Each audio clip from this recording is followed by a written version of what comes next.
Thank you so much, ladies and gentlemen, for your patience. I am excited to be here today again. Looking forward to addressing a lot of your questions. I know that several of you have a lot of questions to ask since we are getting close to the day when we would be starting school here on campus. So I am also going to be addressing that here shortly. I have put together with the help of a couple of families, some questions that I'm anticipating that you're probably going to ask already. So I'm going to be covering those first, and then once I'm done with that list, we'll be opening it up to a Q&A. Today we only have 30 minutes, so we're going to be moving pretty quickly through the list. We have something coming up here at 3:30, so I want to make sure that I address as many questions as possible. But if for any reason I am not able to, my team is collecting all your questions, and we're going to make sure that if we missed anything, we reach out to you personally through email. One last thing I'd like to remind all of our parents of, and that is that we are in such a fluid situation currently that whatever I say today could possibly change tomorrow. So I just want to make sure that our families and our parents are aware of that whatever is communicated today can always change tomorrow, depending on what the state, the governor, or the CDC recommends we do. So let's begin with the questions. Number 1, will students be wearing a mask when they are in their seats in the classroom? The answer, ladies and gentlemen, is yes.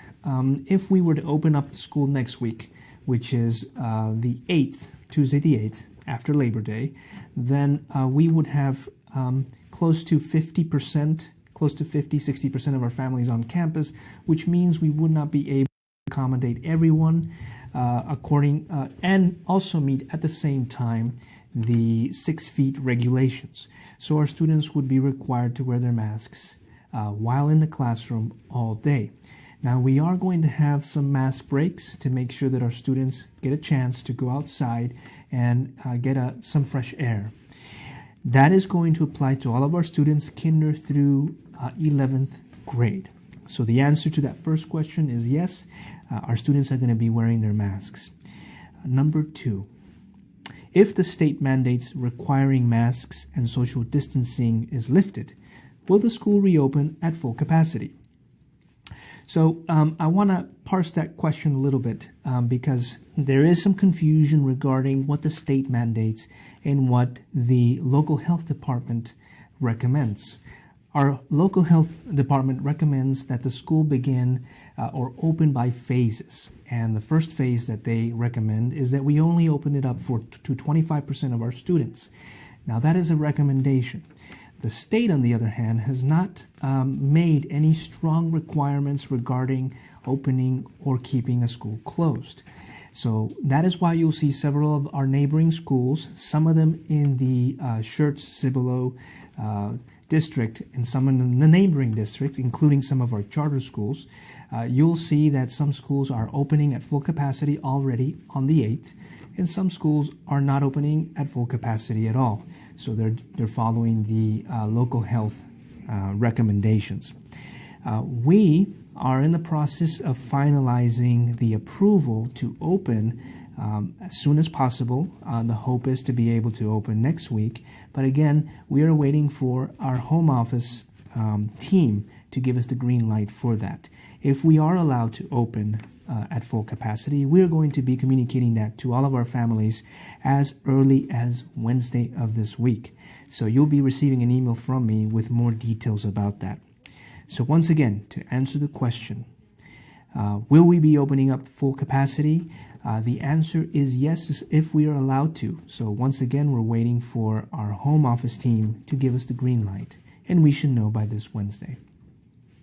Question number 3. For families who choose the in-person model, are they still able to go online temporarily in certain instances? At the moment, the answer is no. And the reason for that, ladies and gentlemen, is that once we assign the student to a teacher in a seat, it becomes very complicated to move the children around. Now, I do want to say that we're going to always We're always going to seek the recommendation and the guidance of our team at the home office when it comes to any extenuating circumstances where you feel as a family there is an emergency or a need for making that shift. So please reach out to us. At the moment, we're not able to, however. Once again, just reach out to us and we'll be happy to work with you. Number 4. If and when there are COVID infections, what percentage of the overall school population being affected by the infection, what would constitute a school shutdown and return to the online model? This is a very good question. So let me just try to reword that one more time. How many students or staff or personnel would have to be infected in order for us to shut down the school and go back to the online model?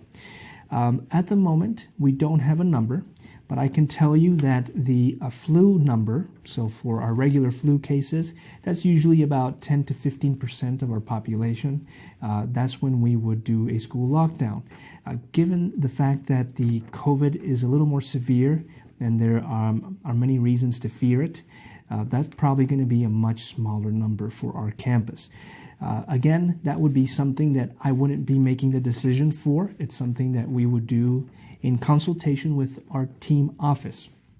Now, our team office, if you go to our website, there is a COVID task force up at our home office, and they're the ones that we are working with every day to make sure that we have up-to-date information and that we're able to share that up-to-date information with you. So any decisions that have to do with keeping a school open or closed will be directly communicated with them and with their guidance and approval. So I do highly recommend that our parents visit our website.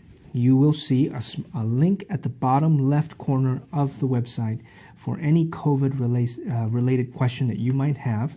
Once you click on it, it'll lead you to 2 options, either the Arkansas schools or our Texas schools. Click on Texas schools, and then you'll be able to see all the safety guidelines for all of the Texas schools under our responsive education solutions.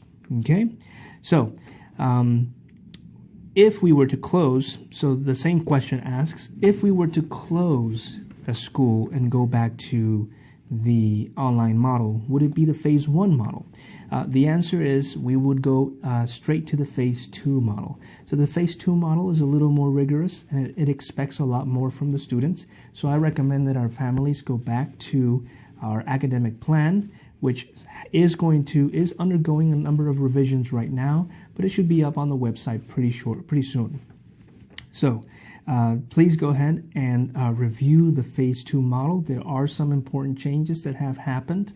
One of those changes is the blessing, I would say, that we have dedicated teachers to the online teaching only, as opposed to where we started out a couple of weeks ago, where we thought we would have to juggle both the online and the in-person model, or every teacher thought that they were going to have to juggle that. So we're very happy that we can dedicate one teacher in grades kinder through 4th. That's very important, kinder through 4th, to be able to do that. Okay, question number 5. There's been a lot of questions about this lately, so we've added this also to the list. For grades 3rd through 4th, so 3rd and 4th grades, will the live lessons be recorded? The answer is yes. All of our lessons are always going to be recorded, so we can make those available to our families who are not able to attend the live sessions. Just a reminder that kinder through 2nd grade, the lessons will continue being pre-recorded. Starting in 3rd grade, we open up those lessons to 2 a day, which are 2 live sessions a day, and in addition to all the live pods. So the pods are always going to be live. So just to make this clear in your minds, we have the lessons and the pods, and those are 2 different things. The pods are always live. Those aren't necessarily recorded because those are meant to really just hone in and focus on the specific students that are part of that pod. And then there is the lessons. And the lessons for kinder through 2nd are pre-recorded. Starting in 3rd grade, 2 of them become live. starting in 5th grade. 4 of them are live, and starting in 7th grade and upwards, they're all live. So that's something to keep in mind. For phase 2, I believe if I remember correctly, 5th grade and 6th grade, they all become live as well, starting on phase 2. Okay, hopefully that wasn't confusing. If you have any questions, don't hesitate to reach out to us. We'll be happy to clarify this for you. Number 6, will the records for all of the students, kinder through 11th grade, will the recorded lessons expire?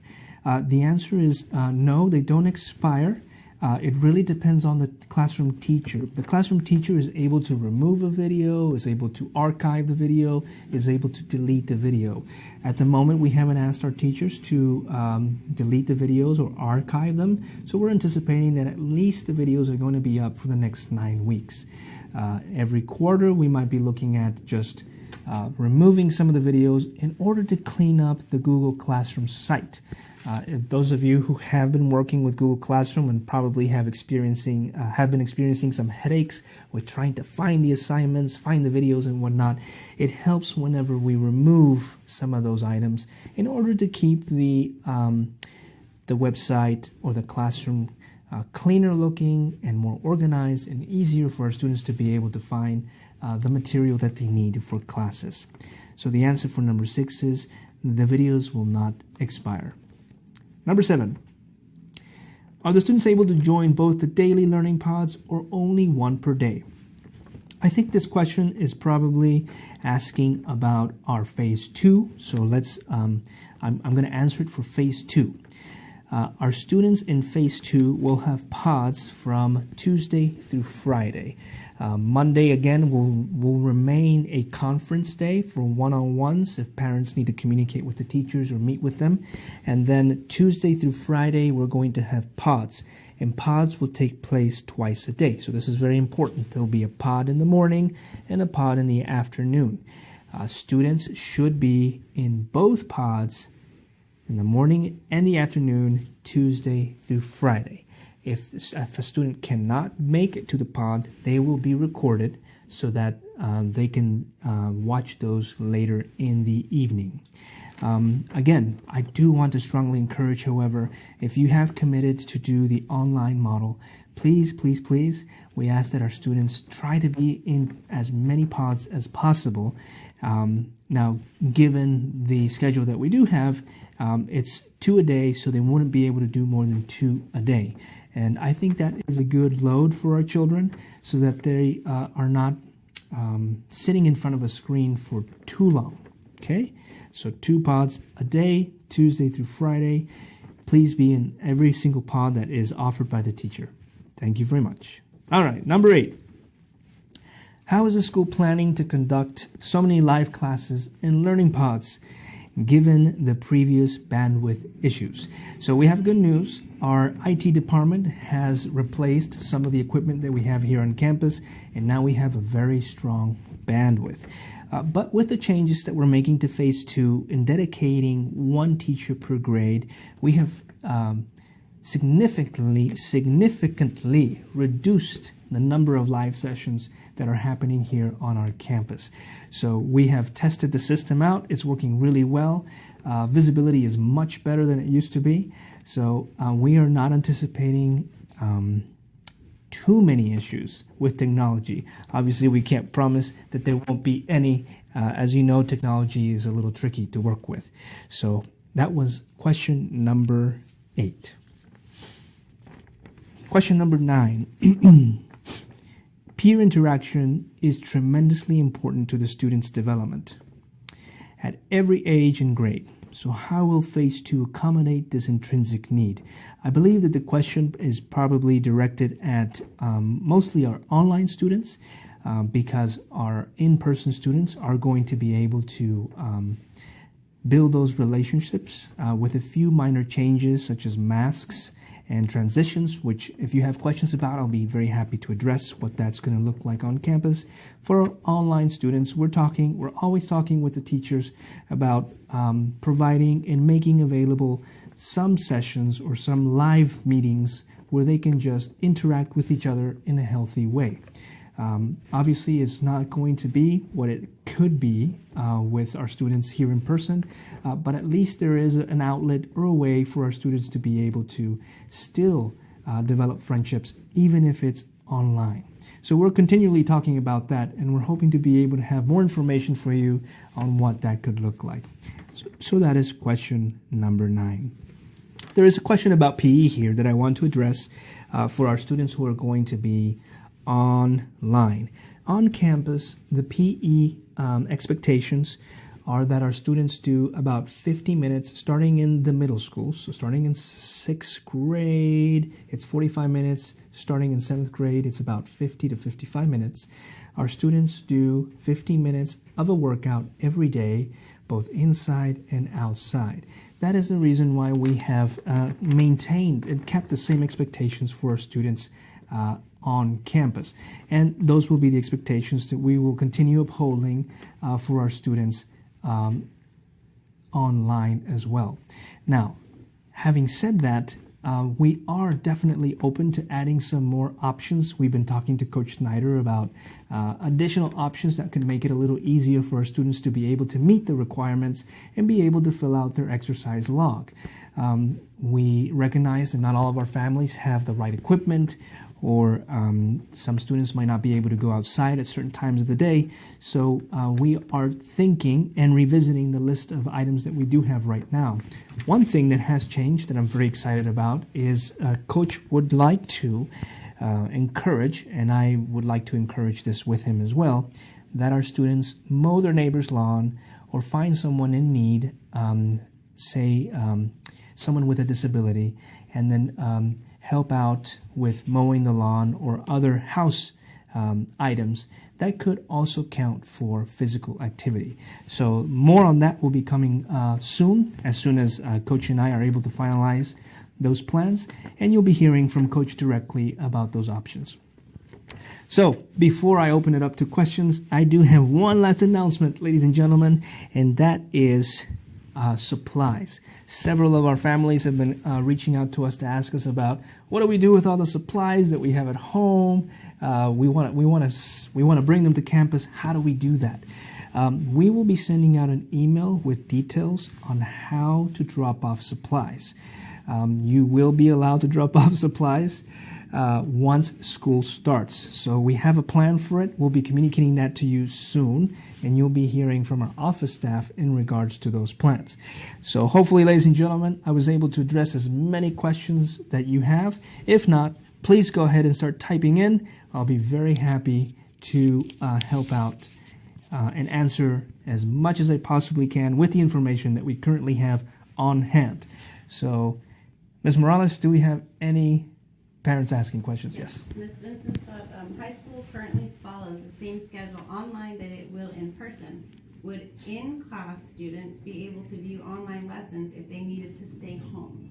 Great question, Ms. Vincent. So the question is, if a child, say, for example, is sick or there's an emergency and cannot make it to campus, will they be able to view the online classes for 7th grade through 12th grade? The answer at this moment is yes, but we're looking at what that will entail regarding attendance. What is that going to look like? So based on that, our answer could change. So my hope is to be able to have that all answered and finalized for our families by the end of this week, if not sooner. So as I mentioned earlier, Wednesday is the day that we're hoping to have an answer for you regarding whether we're going to open after Labor Day or not. We are ready to start school if we need to on Tuesday the 8th, but at the moment we're still waiting on a couple of few things that need to be approved by our home office. So hopefully I answered that question for Ms. Vincent. The next one is, so masks will be worn alongside plexiglass on each desk? So maybe clarification on who's going to have plexiglass. Good. So plexiglass on the desks. So the plexiglass shields are going to be for our kinder through 2nd grade students only. And the reason we utilize the plexiglass in kinder through second grade is because they're still working on their phonograms, and which is our reading program. So we need to be able to see them verbalize a lot of the words and the sounds that we're trying to teach them. After second grade, we won't be using any plexiglass for our students, and that is why it's going to be so important that our students have masks on at all times while in the classroom. Next question. Is first grade having live online classes this week? Is first grade having live online classrooms this week? I would ask the first grade teachers. Our teachers do have the discretionary power to assign live lessons if they would like to. I'm not sure if there is any assigned this week, so I would reach out to the teacher just to ask that question. I do know that the pods are all live, so if the question is involving pods, then the answer is yes. But when it comes to the 4 core subjects that we teach, which is math, science, history, and literature, those are all going to be pre-recorded for our students kinder through second grade.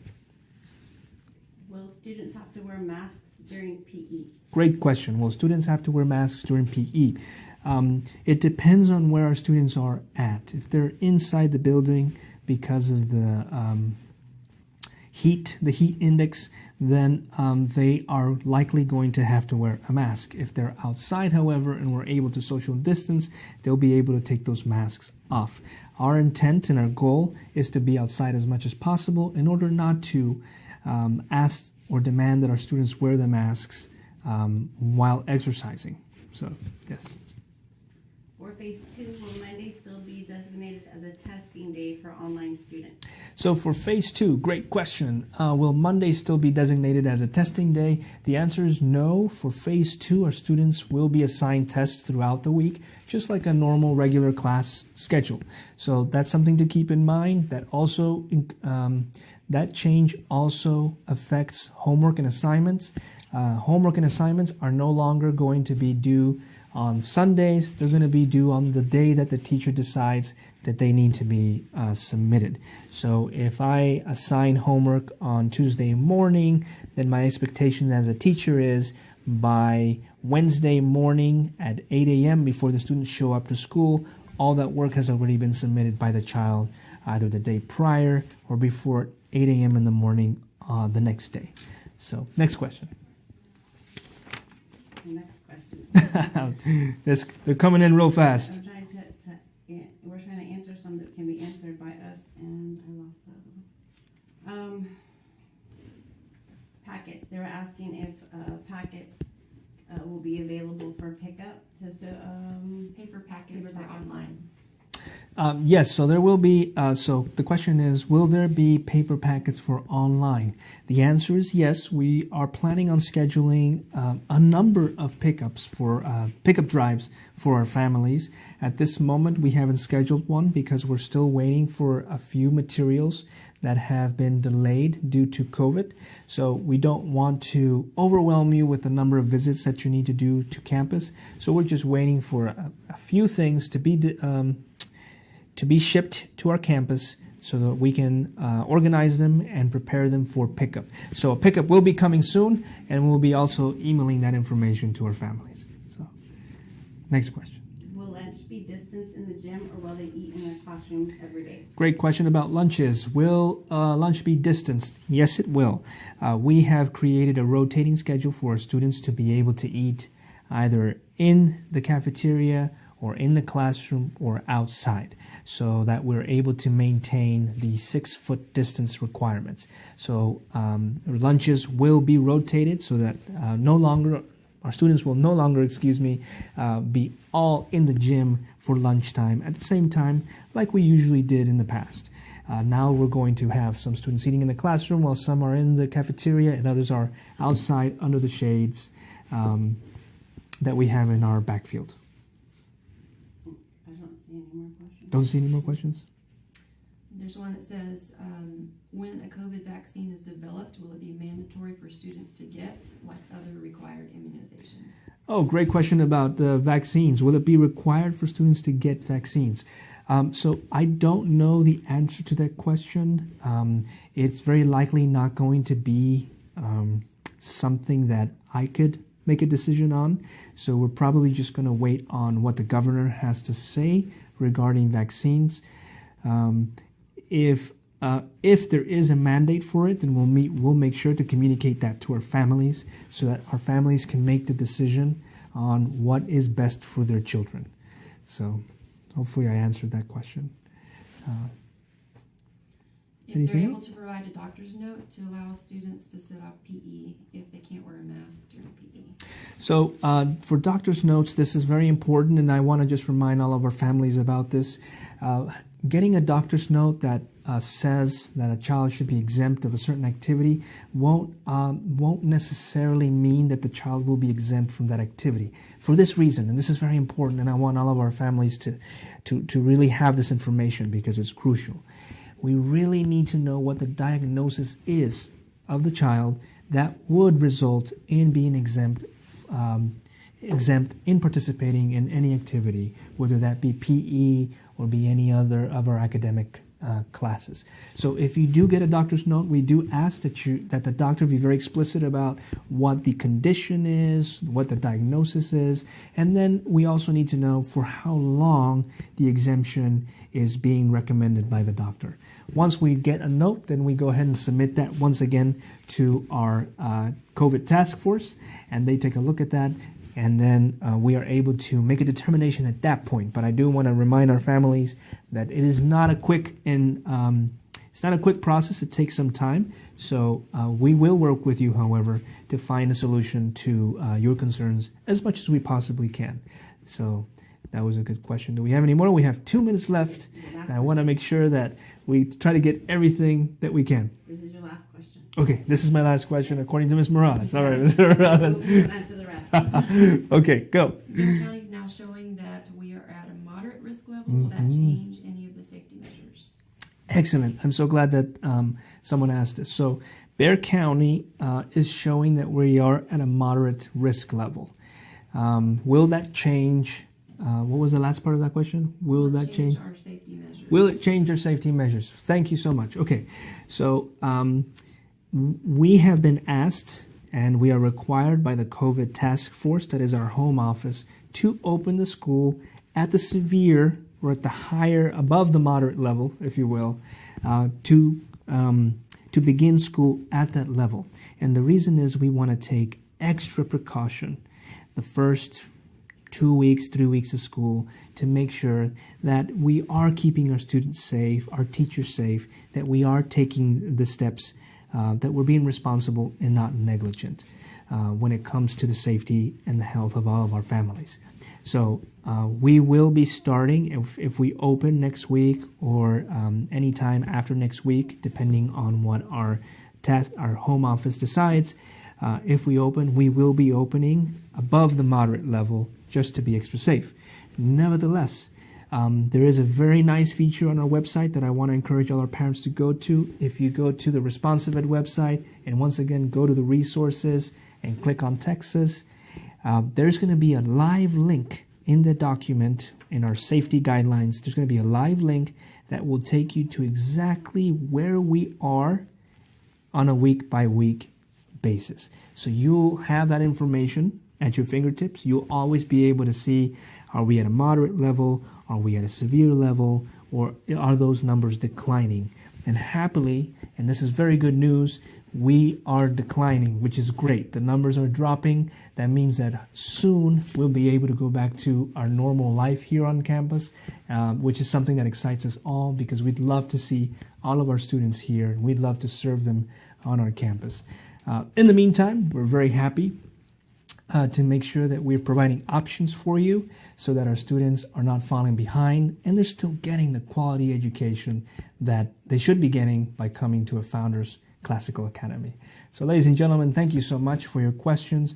If there are any that we missed, please make sure to email us. We have captured the rest that wasn't addressed. And in the classical fashion, I say goodbye, virtus tentamine gaudet.